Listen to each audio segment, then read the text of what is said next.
तो कहाँ तक पढ़ लिया था हमने? वो लाइफ साइकिल ऑफ ऑर्गेनिज्म पढ़ लिए थे।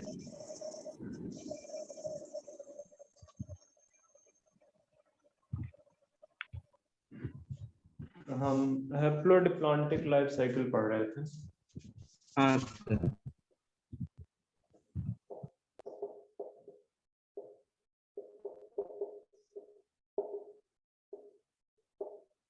और हैप्लोडिप्लॉन्टिक लाइफ साइकिल में मैंने कहाँ से स्टार्टिंग करवाई थी आपकी? हमने एग्जाम्पल से स्टार्टिंग कराया। हाँ, मतलब साइकिल की बात कर रहा हूँ। स्पोरोफाइट। स्पोरोफाइट से, ठीक है। तो हाँ। स्पोरोफाइट ने क्या प्रोड्यूस किया? आपका बोर्ड पर ब्लास्ट किया। हेलो। हाँ सर, आपका बोर्ड ब्लर आ रहा है। अभी भी? हाँ सर। हाँ सर। वो फोकस के वजह से नहीं, सिग्नल के वजह से आपका सिग्नल सर आपका आपका नेटवर्क सिग्नल रेट लो हुआ दिखा रहा है। रेड दिखा रहा है, रेड। एक मिनट रुको।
कैसा दिख रहा है?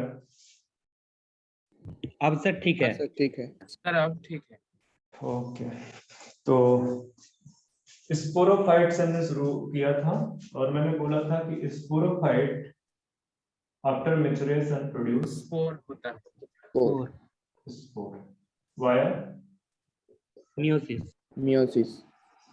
And this spore will germinate. ये क्या करेगा?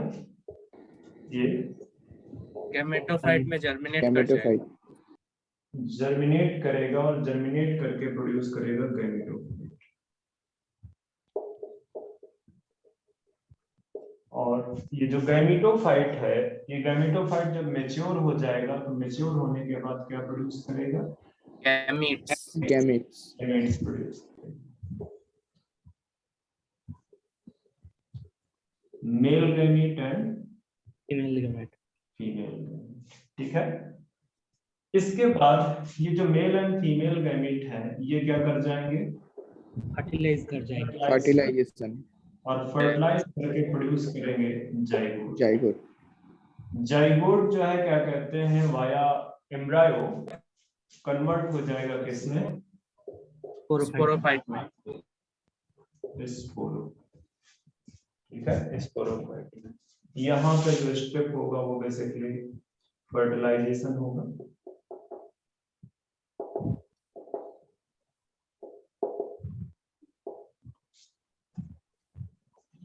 अब तुम अगर डिप्लॉन्टिक लाइफ साइकिल देखोगे तो तुमको डिप्लॉन्टिक लाइफ साइकिल से इसमें ज्यादा डिफरेंस नजर नहीं आ रहा होगा, कंफ्यूज कर रहा होगा। ये कर रहा है कि नहीं? हाँ सर। इस वजह से हाँ क्योंकि अगर अब डिफरेंस में बताता हूँ, डिफरेंस बताता हूँ, पहले एक जगह रुक जाओ। पहले हम ये दिखा लेते हैं कि कौन सा स्टेज कितनी देर के लिए प्रेजेंट है, ठीक है। ये हाँ सर। पूरा का पूरा ये क्या है? Haploid. हैप्लॉइड है। That Right. मींस कि ये कौन सी स्टेज है? Gametophyte stage. Gametophytic stage. और ये ऊपर वाला ये सारा का सारा Sporophyte. ये डिप्लॉयड है। ये कौन सी स्टेज है? स्पोरोफाइटिक। स्पोरोफाइटिक या फिटिक। ठीक है, स्पोरोफिटिक स्टेज है। डिफरेंस देखो क्या है कि जब आप डिप्लॉन्टिक लाइफ साइकिल लेते हो और वहां पे अगर आप डायरेक्टली गैमीट प्रोड्यूस कर रहे हो तो आपको कंफ्यूजन नहीं होगा, बट अगर आप इस तरह की लाइफ साइकिल ले रहे हो तो आप ध्यान दो, अगर आपने एंजियोस्पर्म पढ़ रखा है तो एंजियोस्पर्म के अंदर जो माइक्रोस्पोर या जो मेगास्पोर है वो जर्मिनेट नहीं करते हैं। वो क्या नहीं करते हैं? वो जर्मिनेट नहीं करते। वो सीधे सीधे माइटोसिस के थ्रू किस पे कन्वर्ट हो जाते हैं? गैमीट्स। होते हैं कि नहीं? हाँ वहां सर। पे माइटोसिस हाँ होती सर। है। मतलब कि जो गैमेटोफिटिक स्टेज है वहां पे वो बहुत ज्यादा शॉर्ट लिव्ड हो जाती है, बहुत कम टाइम के लिए हो जाता है। यहाँ पे जब वो जर्मिनेट करेगा, ये गैमेटोफाइट प्रोड्यूस करेगा तो इसका ड्यूरेशन क्या हो जाएगा? बढ़ जाएगा। ठीक है, जो अल्टरनेशन ऑफ जनरेशन में जो डिफरेंट स्टेज हैं, ठीक है, वो उसमें आप डोमिनेंट बोलते हो कि डोमिनेंट वही है जो ज्यादा ड्यूरेशन के लिए लाइफ साइकिल में प्रेजेंट है, दैट मींस कि वो डोमिनेंट फेज है। ओके, डिफरेंस तो मेनली यहीं पे है, डिफरेंस तो यहीं पे है। तो ये जो स्पोर है in case of haplodiplontic life cycle, ये जर्मिनेट करके गैमेटोफाइट प्रोड्यूस करता है, गैमेटोफाइट प्रोड्यूस करता। अब वो डिपेंड करता है कि प्लांट किस टाइप का है, प्लांट ब्रायोफाइट है कि प्लांट टेडोफाइट है। तो ये गैमेटोफाइट इंडिपेंडेंट होगा कि ये डिपेंडेंट होगा। समझ में आ रही बात मैं जो बोलना चाहता हूं? हाँ सर। हाँ ठीक है, सर। तो दोनों में कई बार बच्चा कंफ्यूज होता है diplontic life cycle and haplodiplontic या डिप्लोहैप्लॉन्टिक में कि डिफरेंस क्या है। डिफरेंस यही है कि ये जो स्पोर है वहां पे डिप्लॉन्टिक में वो तुरंत माइटोसिस के थ्रू मेल गैमेट में कन्वर्ट हो जाता है या फीमेल गैमेट में कन्वर्ट हो जाता है, जबकि यहाँ पे इस वाली लाइफ साइकिल में स्पोर पहले जर्मिनेट करके क्या प्रोड्यूस करता है? एक पूरा गैमेटोफिटिक प्लांट बॉडी क्रिएट करता है। ठीक है, जो आप देख सकते हो बाहर से, और फिर वो गैमेटोफाइट क्या प्रोड्यूस करते हैं जाके? Male and female gamete. मतलब कि यहाँ पे एक एक जो है इंटरमीडिएट स्टेज आपको दिख रही है in between gametes and spore. समझ में आ रहा है बात? गैमेटोफाइट, ये जो पूरा प्लांट बॉडी दिखेगा वेजिटेटिव प्लांट बॉडी, ये वेजिटेटिव प्लांट बॉडी है। ओके, तो यहाँ पे ये स्टेज आपको डिप्लॉन्टिक लाइफ साइकिल में नहीं दिखेगी। क्या समझ में आया? हाँ सर। हाँ सर। हाँ सर।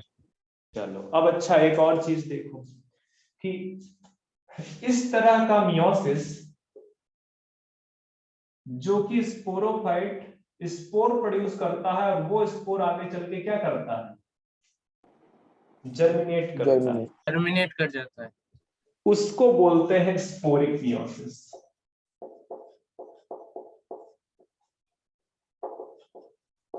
ठीक है, मतलब ऐसी मियोसिस जिसमें से स्पोरोफाइट स्पोर प्रोड्यूस करे और वो स्पोर क्या करे? जर्मिनेट करके क्या प्रोड्यूस कर दे? गैमेटोफाइट। गैमेटोफाइट। तो आप इसको स्पोरिक मियोसिस बोलोगे, पर कहीं ऐसा हो जाए कि स्पोर जो है स्पोरोफाइट स्पोर प्रोड्यूस करे और वो स्पोर तुरंत क्या दे दे आपको? Gamete via mitosis, gamete via mitosis, then this type of meiosis will be known as gametic meiosis. Gametic meiosis. तो अब आपको समझ में आ गया होगा कि what is zygotic meiosis, what is gametic meiosis and what is sporic meiosis. Zygotic meiosis क्या है कि अगर जाइगोट फॉर्मेशन के इमीडिएट बाद मियोसिस हो जाए और उससे क्या प्रोड्यूस हो? स्पोर्स प्रोड्यूस हो। ठीक है, यस सर। तो वो आपका क्या कहलाएगा? सॉरी, जाइगोट, एक मिनट हाँ सर, ठीक ही तो बोला आपने। हाँ हाँ ठीक बोला। जाइगोट से मेयोसिस करने के बाद जो स्पोर आता है वही तो जाइगोटिक मेयोसिस कहलाता है। ओहो, मुझे स्नीजिंग होने वाली थी यार। That's why I was stopping. Oh अच्छा सर, सॉरी सर। और चलो कोई नहीं, चलो ठीक है। तो ये समझ में आ गई जाइगोटिक मियोसिस क्या है, गैमेटिक हाँ मियोसिस क्या है, सर। स्पोरिक मियोसिस क्या है। ठीक है। अच्छा, अब थोड़ा सा और आगे बढ़ते हैं। इसको इरेज करूंगा मैं। हाँ सर, हो गए। हाँ, मुझे हाँ,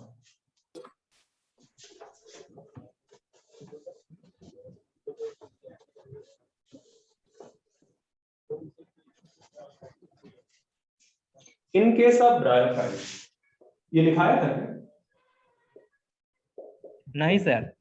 नहीं सर।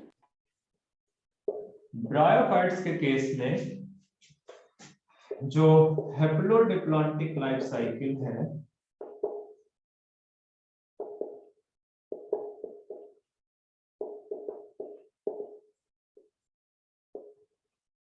उसमें डोमिनेंट फेज कौन सी स्टेज है?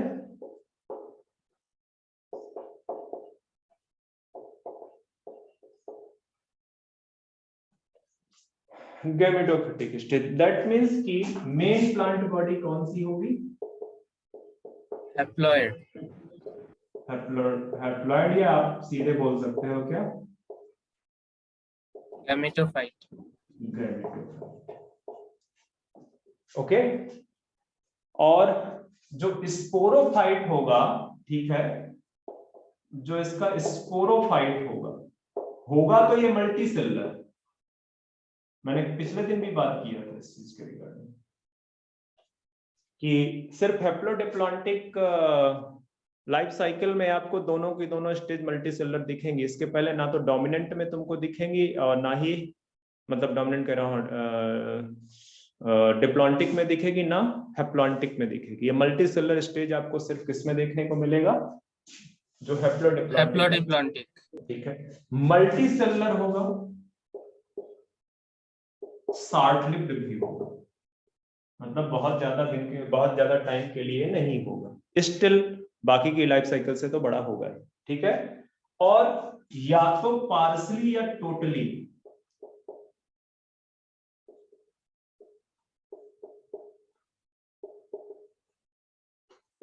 डिपेंडेंट होगा, dependent on gametophyte for nutrition and anchorage. Anchorage समझ में आया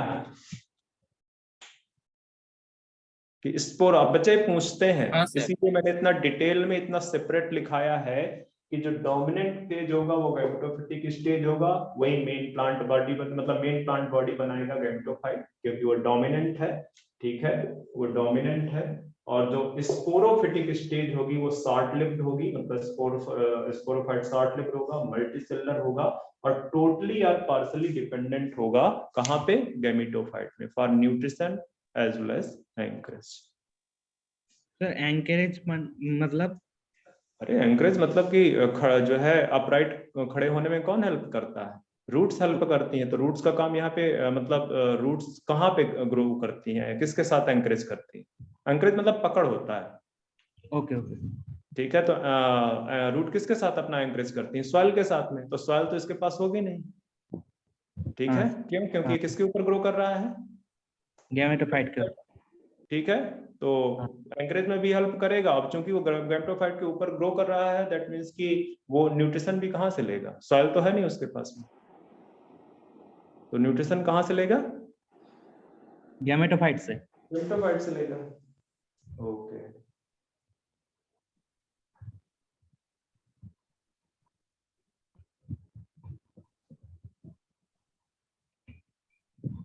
अच्छा, गैमेटोफिटिक स्टेज के बारे में मैंने इस तरह का नहीं लिखाया, उसको भी लिखा देता हूँ कि जो गैमेटोफाइट होगा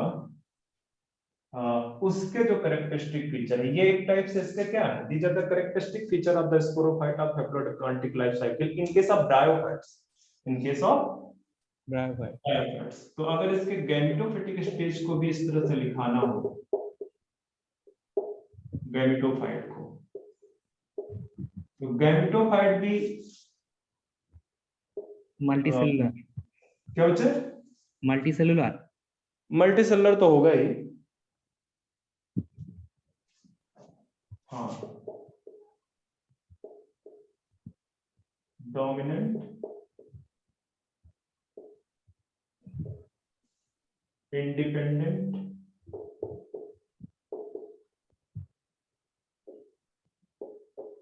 फोटोसिंथेटिक,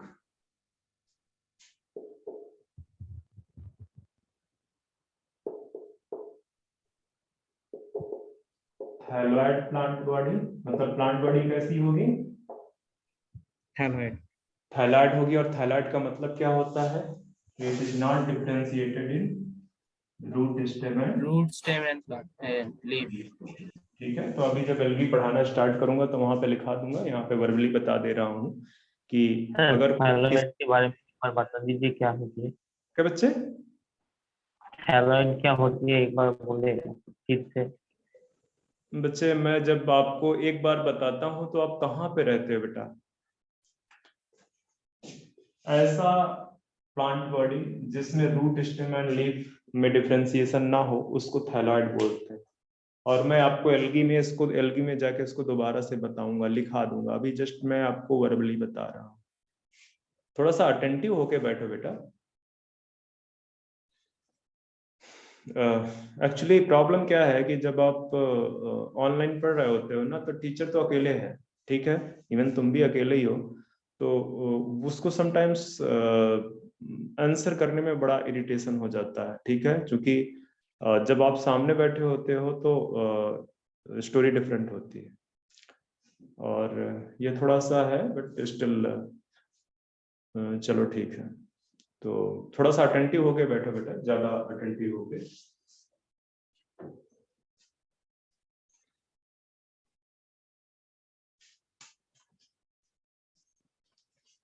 तो डोमिनेंट है, इंडिपेंडेंट है, फोटोसिंथेटिक है एंड थैलॉइड प्लांट बॉडी, ठीक है। और ये तो मैंने आपको पहले भी लिखा दिया है कि इट अल्टरनेट्स विद द, किसके साथ अल्टरनेट करेगी वो, स्पोरोफाइट के साथ, हाँ, alternate with short lived sporophyte. इस क्लास में 11th वाले कितने बच्चे हैं अभी फिलहाल?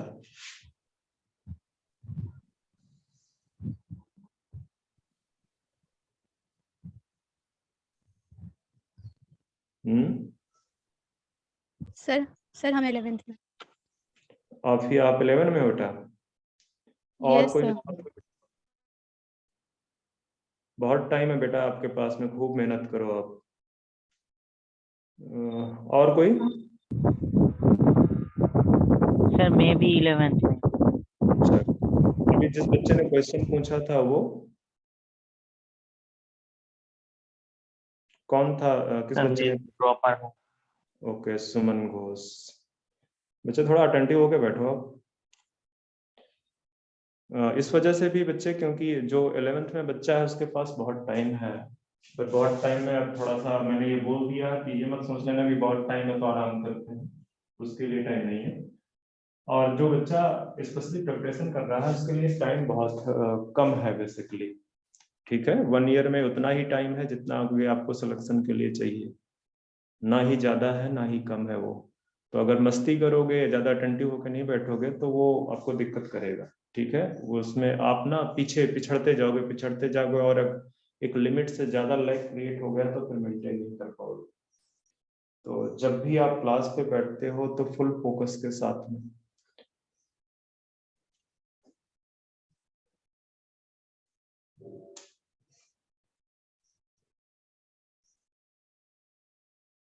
चलो,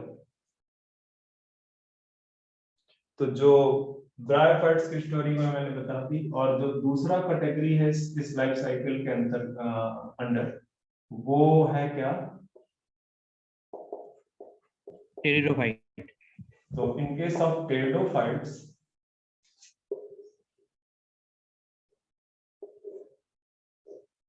जो डोमिनेंट फेज है वो स्पोरोफिटिक है, और जो दूसरी अल्टरनेट फेज है वो कौन सी है? Gametophyte. Gametophytic. Gametophytic. No doubt gametophytic क्या है? शॉर्ट लिव है। Short live. शॉर्ट लिव्ड है, बट मल्टी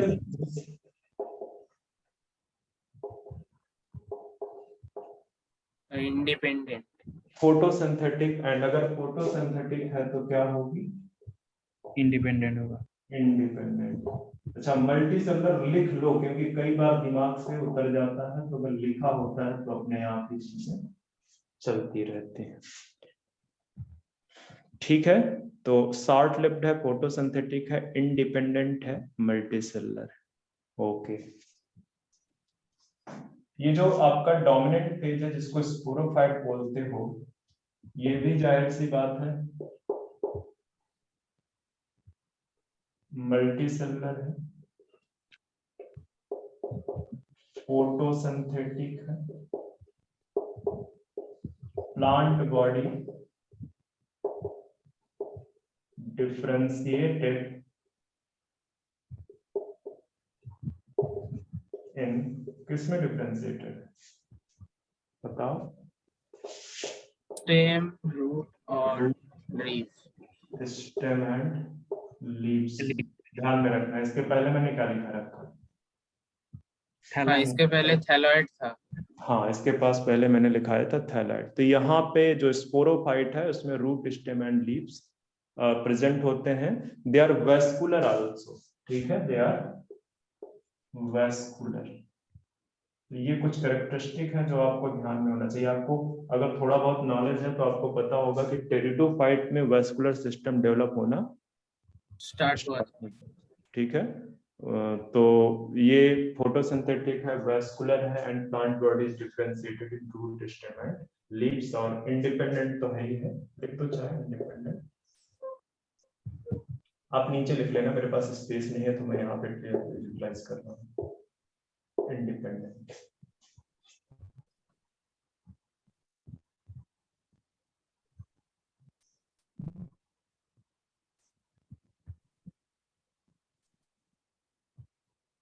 तो जितने भी टेरिडोफाइट्स हैं उनका प्लांट बॉडी, उनका जो लाइफ साइकिल है वो इस वाले को फॉलो करता। तो कई बार टेरिडोफाइट में चूंकि डोमिनेंट फेज स्पोरोफिटिक है जो कि डिप्लॉयड है, ठीक है, तो इसको क्या बोल देते हैं?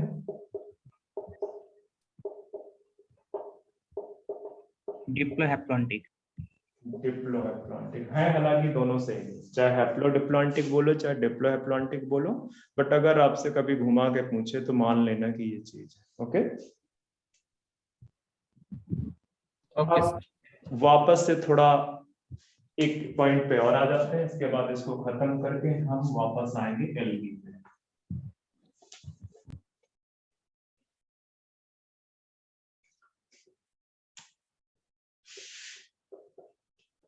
ठीक है, तो मैं आपको बोल रहा था कि in case of algae,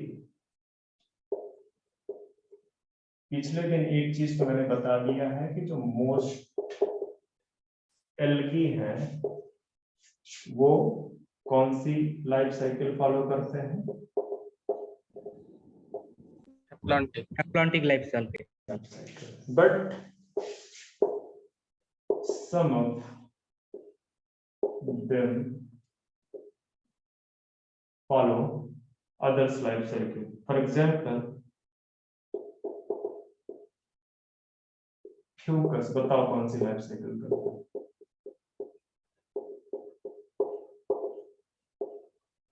diplontic. Diplontic life cycle. और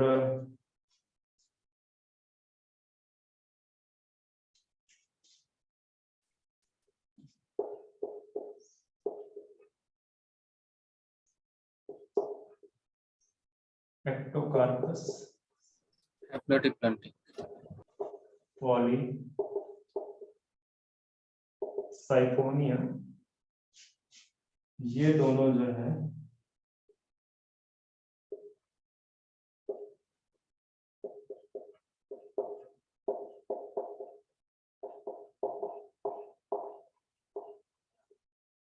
हैप्लोडिप्लॉन्टिक लाइफ साइकिल फॉलो करते हैं। तो ये क्वेश्चन पूछे गए हैं तो इनको बहुत अच्छे से ध्यान में रखें।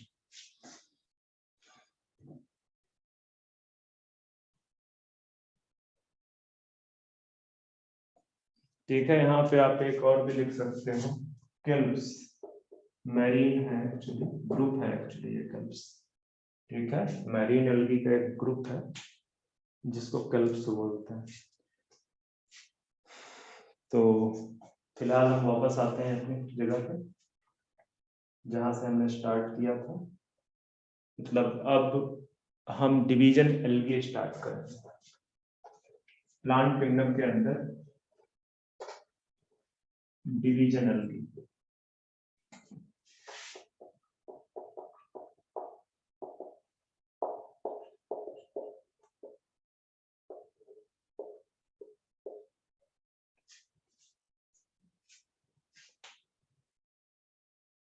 तो एल्गी के जो है क्या कहते हैं, हैबिटेट से स्टार्ट करते हैं।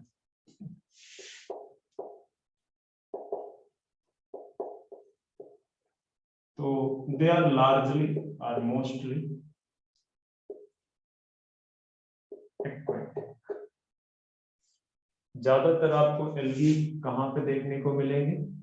एक्वेटिक में देखने को मिलेंगे। एक्वेटिक में ये आपके फ्रेश वाटर भी हो सकते हैं और मेरीन भी, फ्रेश वाटर भी हो सकते हैं एंड मेरीन वाटर में भी रह सकते हैं, मिल सकते हैं।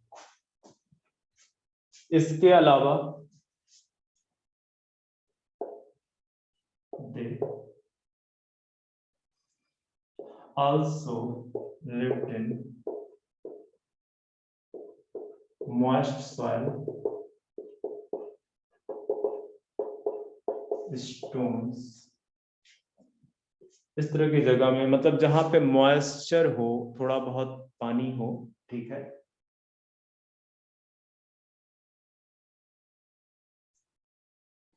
वुड भी लिख सकते हैं, वहां पे आपको देखने को मिल जाएगी। जैसे आपको पता है कि मतलब जैसे घरों में जहाँ पे थोड़ा सा बाथरूम वगैरह में पानी होता है, तो अगर वो लगातार हल्का हल्का पानी भरा रह गया तो वहां पे ग्रीन कलर का आपको कुछ नजर आता है। ठीक है, हाँ सर। तो ग्रीन कलर का नजर आ रहा है वो कुछ और नहीं है, वो क्या है? वो एल्गी। ठीक है, एंड अगर आप उसको कभी टच करते हो तो वो आपको कैसा लगेगा? वो आपको चिकना सा लगेगा, स्मूथनेस। Slimy type. हाँ, स्लाइमी टाइप का। तो उससे क्या है कि अगर जैसे जैसे आप कई बार ट्रैकिंग करते हो तो वहां पे वो रहता है, स्टोन्स वगैरह रहते हैं, उसमें थोड़ा बहुत पानी रहता है, तो उसमें जब एल्गी लग जाती है तो आप फिसल जाते हो। कितने लोग ट्रैकिंग करके आए हो? आपके यहाँ से घूमने वाला हिली एरिया कौन सा है? सर बहुत दूर है, दार्जिलिंग। दार्जिलिंग। हाँ, मैं कई दिन से इसका नाम ही वो याद करने की कोशिश कर रहा था, मैंने तभी पूछा, मैं भूल रहा था दार्जिलिंग, मुझे नाम नहीं याद आ रहा। तो दार्जिलिंग वगैरह में अगर आप जाते हो तो बरसात होती ही रहती है आपके, वो तो हाँ वेस्ट सर। बंगाल में ही पूरा बरसात का वो रहता है हर समय। तो वहां पे आपको देखने को मिल जाएगा इस तरह का। ठीक है, तो जो उसके ऊपर वो स्लाइमी सबस्टेंस है, वो slimy substance basically mucilaginous sheath है। ठीक है, जो उसके दो पर्पज से उसके लिए प्रेजेंट है। एक तो वो उसको ड्राई होने से बचाता है, दूसरा उसको प्रोटेक्शन में भी हेल्प करता है। ठीक है, तो जो जो म्यूसिलेजिनस सीथ है, मैं एक क्वेश्चन पूछ रहा हूँ कि म्यूसिलेजिनस सीथ इसके पहले आपने और कहाँ पे पढ़ा? Cyanobacteria sir नोस्पर्म। साइनोबैक्टीरिया में। ठीक है, तो ध्यान में रखना कि जो म्यूसिलेजिनस शीथ है आपके, वो सेल के चारों तरफ या वो लिविंग ऑर्गेनिजम्स के चारों तरफ जो एल्गी हैं और जो साइनोबैक्टीरिया है वहां पे प्रेजेंट होता है, और मेन फंक्शन है कि ये ड्राई आउट होने से बचाता है। ठीक है, यस सर। चलो आगे थोड़ा सा और देखते हैं कि फॉर्म एंड साइज या size and form. Size and form, form का मतलब है बेसिकली मॉर्फोलॉजी। ठीक है, तो both size and form is highly variable, मतलब कि यहाँ पे जो साइज एंड फॉर्म है वो बहुत हाईली वेरिएबल है, फिक्स कुछ नहीं है, they are highly variable. Okay, हाँ सर। Okay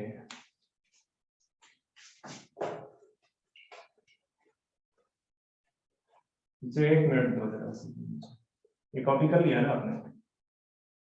yes sir. हाँ सर। मुझे 1 मिनट दो।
ओके,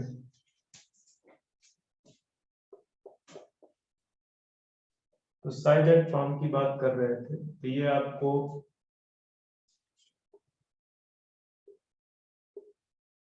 माइक्रोस्कोपिक भी देखने को मिलेंगे, जिनको आपको किसकी हेल्प से देखना पड़ेगा? माइक्रोस्कोप की हेल्प से। And they may be massive and parenchymatous. तो बहुत बड़े बड़े, मैसिव का मतलब बहुत बड़े।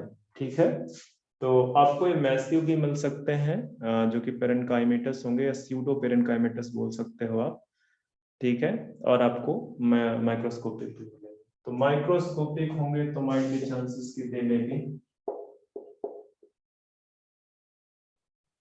यूनिसेलुलर, और यूनिसेलुलर एल्गी को कहाँ पे प्लेस किया गया है according to Whittaker system of classification? Test में प्रोटिस्टा।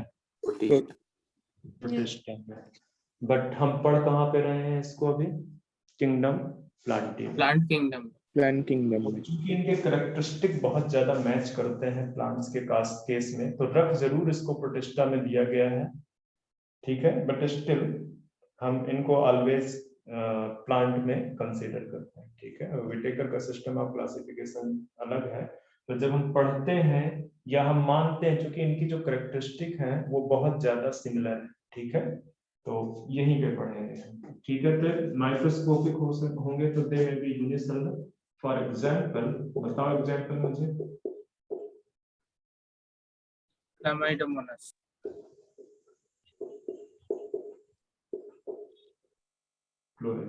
ठीक है, दे में भी filamentous, spirogyra.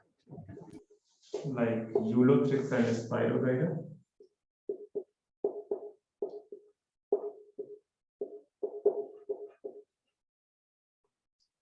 They may be colonial. बताओ colonial का एग्जांपल। वॉल्वॉक्स। वॉल्वॉक्स। दे में भी कॉलोनियल के बाद तो मुझे लग रहा है उस वाली कैटेगरी में आएंगे, हाँ उसी में, ठीक है। तो मैसिव एंड पेरेंट काइमेटस में फॉर एग्जांपल कल्प्स,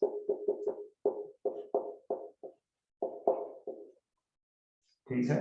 ये कल्प्स जो है आपके कैसे होते हैं, मैरिन होते हैं। तो मोस्टली जो मैसिव एंड पेरेंट काइमेटस कैटेगरी है इसमें आपको कौन से एल्गी आएंगे, मेरीन एल्गीज। मैरिन एल्गी, ठीक है। तो ये कुछ हो गया है आपका फॉर्म एंड साइज में, ठीक है।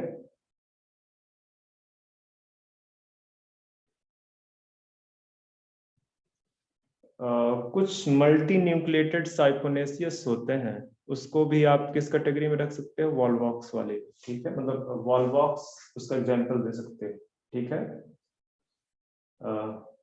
अब मैंने अगर यहाँ पे वॉल्वॉक्स का बच्चे नाम लिया है तो जरा सा वॉल्वॉक्स जो है हम थोड़ा सा आप एनसीईआरटी में देखो, एनसीईआरटी में वॉल्वॉक्स का पिक्चर बना हुआ है और उसमें कुछ डॉटर कॉलोनी है एंड उसमें कुछ पेरेंट कॉलोनी बनी हुई है।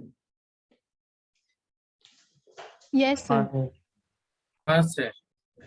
तो कई बार बच्चे नाम पिक्चर के साथ वो पूछ लेता है, तो ध्यान, मैं ऐसे ही ग्राफिकल हाँ मतलब रफ सा बना देता हूँ, बट आपको अगर ज्यादा अच्छा बनाना है तो आप जो है अपनी एनसीईआरटी को फॉलो करो।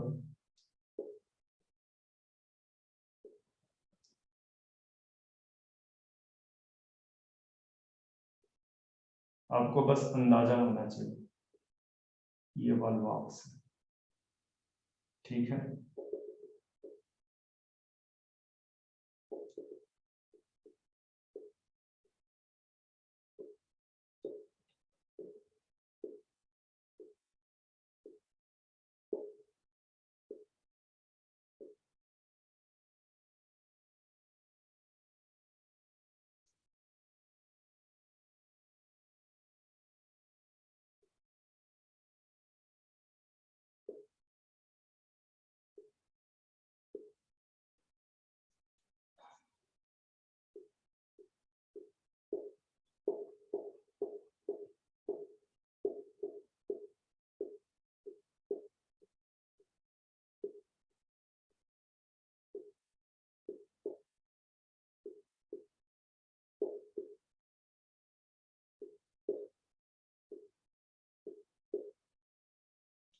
इस तरह से बहुत सारे अंदर भी भरे हुए हैं, ठीक है। आप इसको फिलअप कर लो।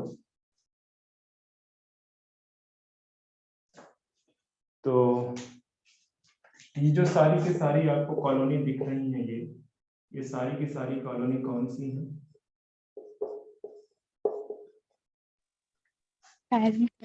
Parent colony. अच्छा, इनके बीच में छोटी छोटी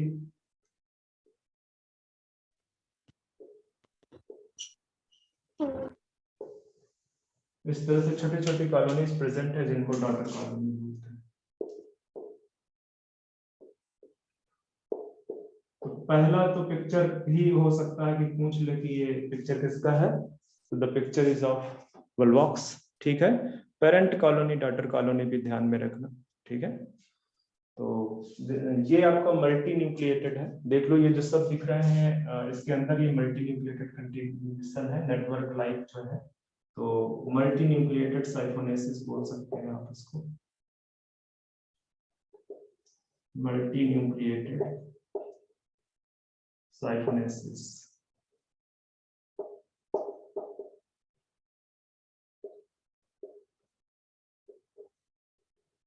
मल्टी न्यूक्लिएटेड साइफोनेसिस, ठीक है। नेटवर्क लाइक न्यूक्लियस अटैचमेंट है। आगे बढ़ते हैं।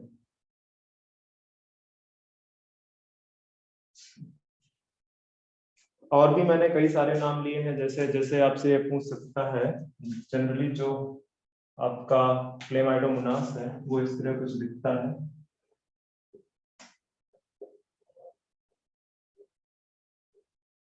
ठीक है। यहाँ पे इसका अपना न्यूक्लियस होगा, ठीक है। तो इस तरह का कोई स्ट्रक्चर नजर आए तो वो आपको क्या, किसका पिक्चर होगा, क्लेमाइडोमोनास। Chlamydomonas. मोनास का। ये न्यूक्लियस है, ये दोनों क्या है बच्चे? फ्लैजिला। फ्लैजिला। ठीक है, तो ध्यान में रखना है इनको। आप ये भी बोल सकते हो कि पियर शेप्ड है कुछ कुछ। ठीक है,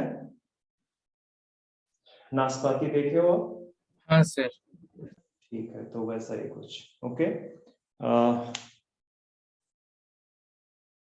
कुछ और भी कैटेगरी आप देख सकते हो, लाइक मल्टीसेलुलर पैरेनकाइमेटोसिस। पाल में कैरा का पिक्चर बना हुआ है आपके एनसीईआरटी में।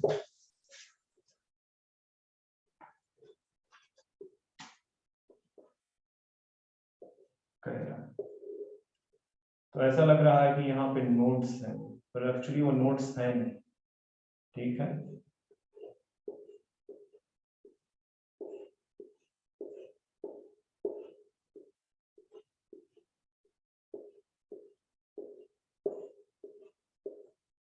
इस तरह से अगर आपको पिक्चर दिख जाए, ठीक है, तो ये पिक्चर बेसिकली किसका होगा? कैरा। कैरा। ठीक है, तो कैरा, एक और चीज तो पूछी ही गई है कि ये कैरा बच्चे ग्रीन एल्गी है। हालांकि जब मैं अभी डिफरेंट क्लासेस बताऊंगा तो बता ही दूंगा। तो कैरा ग्रीन एल्गी, और कैरा से क्वेश्चन कई बार बने हुए हैं। क्यों, क्या क्या बने हैं वो मैं बता दूंगा आपका। अच्छा, ये जो कैरा की ये जो है, this is the main axis,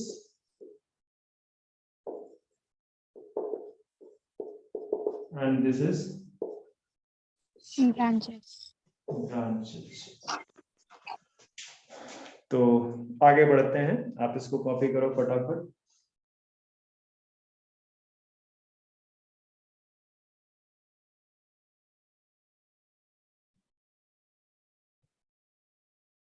हो गया? हाँ यस सर। सर। हाँ सर। ठीक है,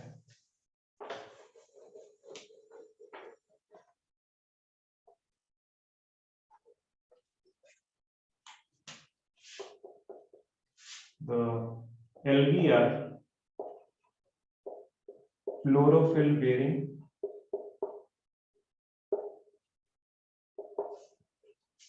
photosynthetic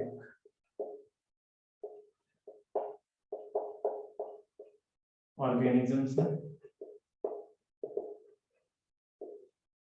ठीक है, मतलब इनके अंदर क्लोरोफिल पाया जाता है, और डिफरेंट टाइप्स के बेसिकली क्लोरोफिल्स प्रेजेंट होते हैं, और ये फोटोसिंथेटिक ऑर्गेनिजम्स हैं।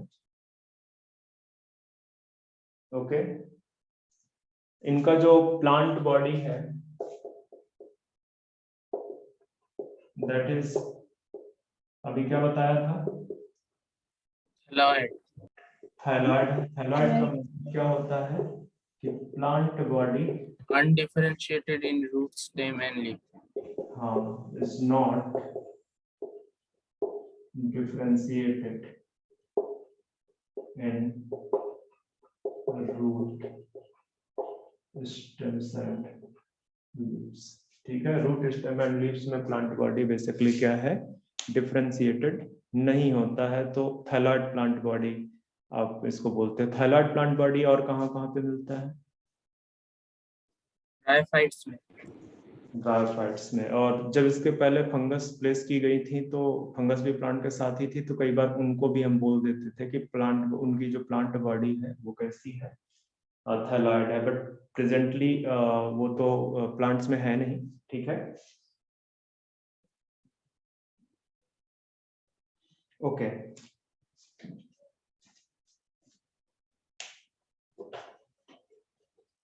एक और पॉइंट लिखते हैं कि जो एल्गी है are surrounded by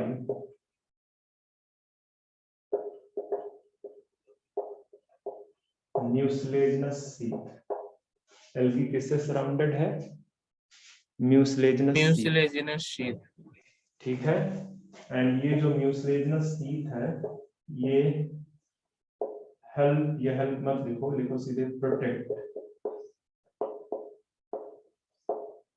from being drawing out.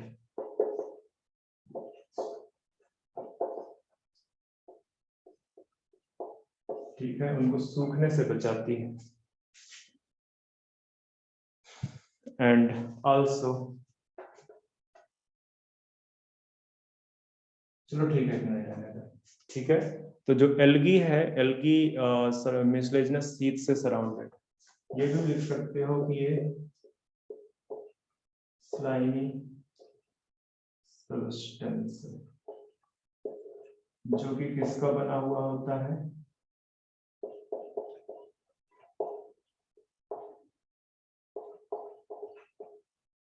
किसका बना होता है, पॉलीसैकेराइड। ठीक है।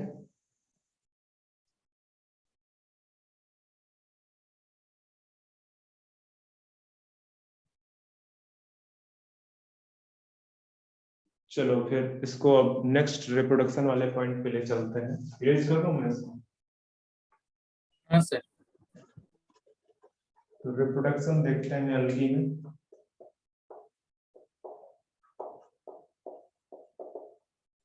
अब रिप्रोडक्शन की अगर बात कर रहे हो तो उसी 3 कैटेगरी में डिवाइड कर लेते हैं। कौन से? Asexual, vegetative and sexual.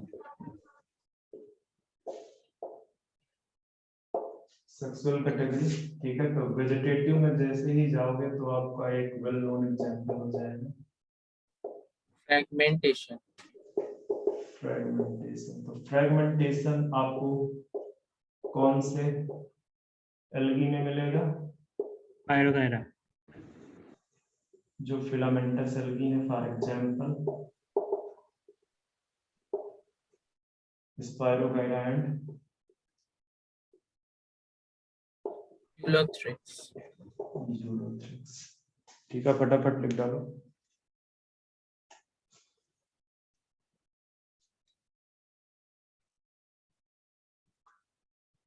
और बताओ मुझे कि वेजिटेटिव रिप्रोडक्शन में मैं क्या लिखा दूं?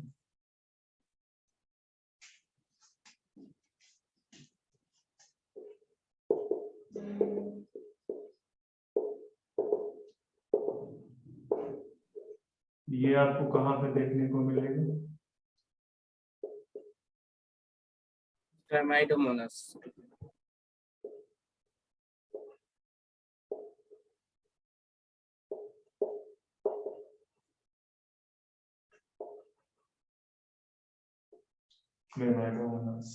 ठीक है। तो जो यूनिसेलुलर एल्गी में है वहां पे बाइनरी पिजन देखने को मिलेगा। और तो ये मोस्ट कॉमन हो जाएगा, ठीक है। कि जो फिलामेंटस एल्गी है उनका most common mode of reproduction कौन सा हो जाएगा? फ्रैगमेंटेशन। फ्रैगमेंट से क्वेश्चन पूछा गया है, इसलिए मैं बोल रहा हूँ कि in case of filamentous algae most common mode of reproduction या most common mode of vegetative reproduction, वैसे तो मोस्ट कॉमन रिप्रोडक्शन ही पूछेगा। ओके, तो ये हो गए आपके वेजिटेटिव में। आपको पता है कि एसेक्सुअल रिप्रोडक्शन किसके थ्रू होगा? Through spores. स्पोर्स। टाइम कितना हुआ बच्चे? ओके, 10:58। हाँ अभी हमारे पास वो है, टाइम है। तो इसको जरा सा सेपरेट कर लेते हैं। आपके पास अगर स्पेस है तो आप वहीं पे कर सकते हो, ठीक है। तो नहीं है तो नेक्स्ट हेडिंग बना दो एसेक्सुअल। तो एसेक्सुअल रिप्रोडक्शन जो है वो किसके थ्रू होगा? अगर वाया स्पोर्स, ठीक है। बाकी मैं आपको चीजें थोड़ी बहुत बता ही चुका हूँ कि जो एसेक्सुअल रिप्रोडक्शन है वो यूनिपेरेंटल होता है। यहाँ पे जो ऑर्गेनिजम्स बनते हैं वो सिमिलर टू द पेरेंट्स बनते हैं, ठीक है। और स्पोर्स के थ्रू होता है। हालांकि वेजिटेटिव एंड सेक्सुअल में उस तरह से बहुत ज्यादा डिफरेंशिएशन नहीं है, बट अगर आपको कोई डिफरेंशिएशन करने बोल रहा है तो बोलोगे कि asexual reproduction occurs through the spore and vegetative reproduction occurs through the body parts. कोई कंफ्यूजन? No sir. ओके, तो ये वाया स्पोर्स होगा। अब अगर स्पोर बेसिकली मोटाइल है तो उसको आप क्या बोल दोगे? जूस्पोर। और अगर नॉन मोटाइल है तो क्या बोल दोगे? एप्लानोस्पोर। अप्लेनोस्पोर। तो ध्यान में रखना कि बात अगर अप्लेनोस्पोर की कर रहा है कि दैट मींस कि अप्लेनोस्पोर डजंट हैव फ्लैजिला, ठीक है, नॉन मोटाइल है यस ना? ठीक है, तो आप इस तरह से इसको देख सकते हो। यह मैं लिखा ही देता हूँ बच्चों। जो जूस्पोर है, जूस्पोर आपका फ्लैजिलेटेड होगा एंड मोटाइल होगा। अच्छा, मोटाइल तो ऊपर मैंने लिख ही रखा होगा। और ये क्या होगा? Non flagellated. फ्लैजिलेटेड।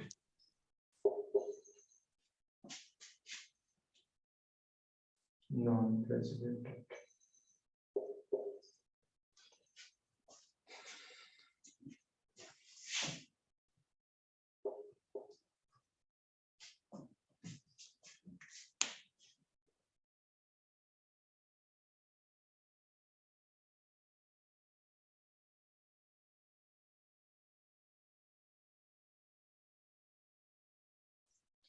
चलो थोड़ा सा और लिख लेते हैं सेक्सुअल के बारे में कि असेक्सुअल रिप्रोडक्शन उस समय भी हेल्प करता है, ठीक है। It is also a method of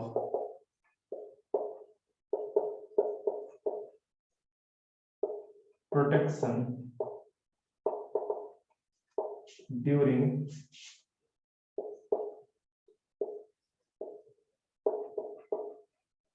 अनफ्लोरेबल condition, ठीक है। ये किसका मेथड है? प्रोटेक्शन का अनफेवरेबल unfavorable। कंडीशन। तो जो स्पोर्स बनते हैं, ठीक है, बाय स्पोर्स सच एज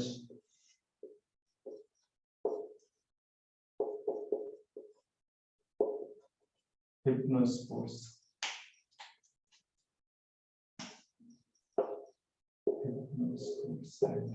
लिखना चाहता हायर लिख रहा है, मतलब थोड़ा ऊपर बता दिया मैंने, ठीक है। बट ये ऊपर वाली जो लाइन ब्लैक से लिखी है, that is relevant with respect to your NEET exam.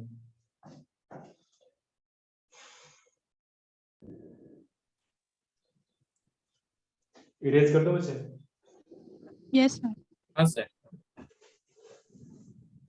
तो नेक्स्ट सेक्सुअल रिप्रोडक्शन की कैटेगरी आती है। थोड़ा बहुत हमने ऑलरेडी भी डिस्कस किया है डीलिंग टाइप्स ऑफ फर्टिलाइजेशन या टाइप्स ऑफ फ्यूजन, ठीक है। तो जो सेक्सुअल रिप्रोडक्शन है वो आपका 3 कैटेगरी का होगा, आइसोगेनस एंड आइसोगेनस एंड ओगेनस। ओगेनस। ओके, तो जो आइसोगेनस है, एग्जाम्पल बच्चे रहने दो। एग्जाम्पल मैंने पहले भी शायद करा रखे हैं, इतना बार बार कराना ठीक नहीं है, ठीक है। एक चीज हाँ लिखा चुका हूँ, इस पॉइंट को भी लिखा चुका हूँ कि जो क्लेमाइडोमोनास है, क्लेमाइडोमोनास सोज all three type.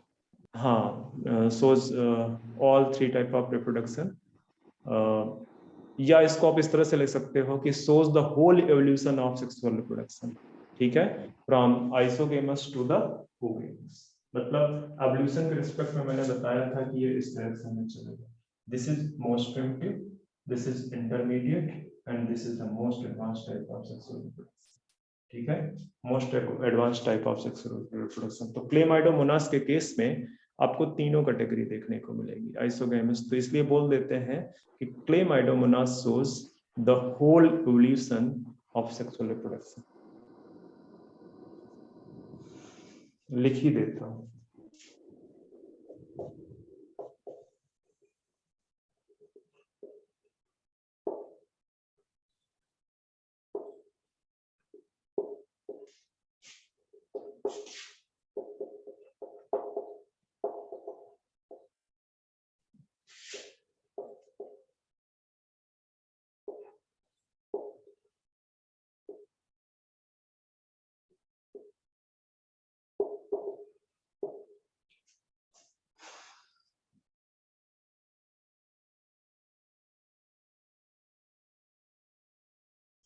Okay, sexual reproduction की बात की है बेटे, तो जो इसके रिप्रोडक्टिव ऑर्गन्स हैं, सेक्सुअल रिप्रोडक्टिव ऑर्गन्स, उनको भी डिस्कस करना पड़ेगा, ठीक है। तो अगर हम सेक्सुअल रिप्रोडक्टिव ऑर्गन्स की बात करते हैं,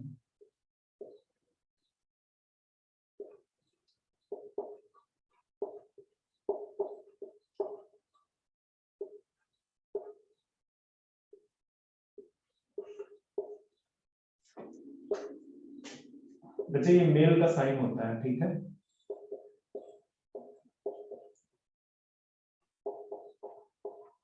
एंथीरियम होगा और फीमेल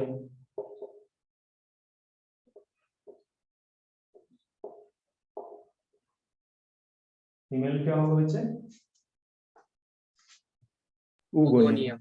अच्छा, एक और चीज देखना कि जो सेक्सुअल रिप्रोडक्टिव ऑर्गन्स हैं, सेक्सुअल ऑर्गन्स हैं, दे आर यूनिसेलुलर, मतलब क्या होंगे? सिंगल सेल होंगे। एंड साथ में क्या होगा? जैकेटलेस होंगे, कोई जैकेट, कोई कवरिंग बाहर से नहीं प्रेजेंट होगी, बाहर से कोई प्रोटेक्टिव कवरिंग नहीं प्रेजेंट होगी। तो sexual reproductive organs in case of algae unicellular होंगे और जैकेटलेस होंगे। कुछ एक्सेप्शंस हैं, उसकी भी बात कर लेते हैं। जैसे कैरा, अभी अभी मैंने इसका पिक्चर बनाया था, कैरा है, कैरा बेसिकली जैकेटेड है इसमें रिप्रोडक्टिव ऑर्गन्स, ठीक है। यहीं पे इसके नीचे आप एरो बना के लिखोगे एक्सेप्शन कैरा, कैरा एक्सेप्शन है, ठीक है।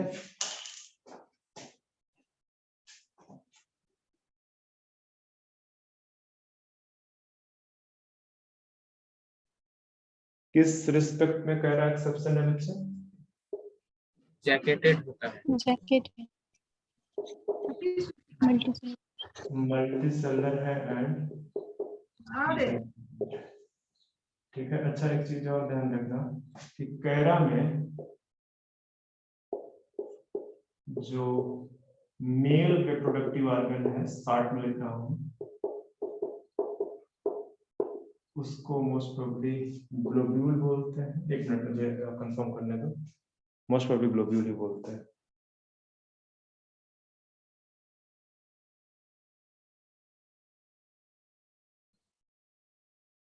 हाँ सही है, globule. And female reproductive organ को न्यूक्यूल बोलते हैं। तो बच्चे ये अभी यहाँ पे तो नहीं दिया है आपके एनसीईआरटी में, बट जब आप 12th वाला एनसीईआरटी रीड करोगे तो उसमें पहला चैप्टर है रिप्रोडक्शन इन ऑर्गेनिजम्स, वहां पे दिया हुआ है। तो ठीक है, तो दिमाग में बना के रखना। In case of Chara, the male reproductive organ is known as globule and the female reproductive organ is known as nucule. तो सेक्स ऑर्गन के रिस्पेक्ट में भी हमने बात कर ली।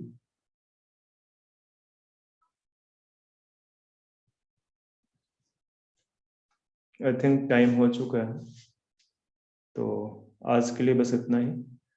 नेक्स्ट लेक्चर पे हम जो डिफरेंट क्लासेस हैं एल्गी की, लाइक ग्रीन एल्गी, ठीक है, Chlorophyta, brown algae, Phaeophyta, red algae, red algae का क्या नाम है भूल गया, चलो तो वो देख लेंगे हम, ठीक है। हाँ, रोडोफाइसी या रोडोफाइटा, ठीक है।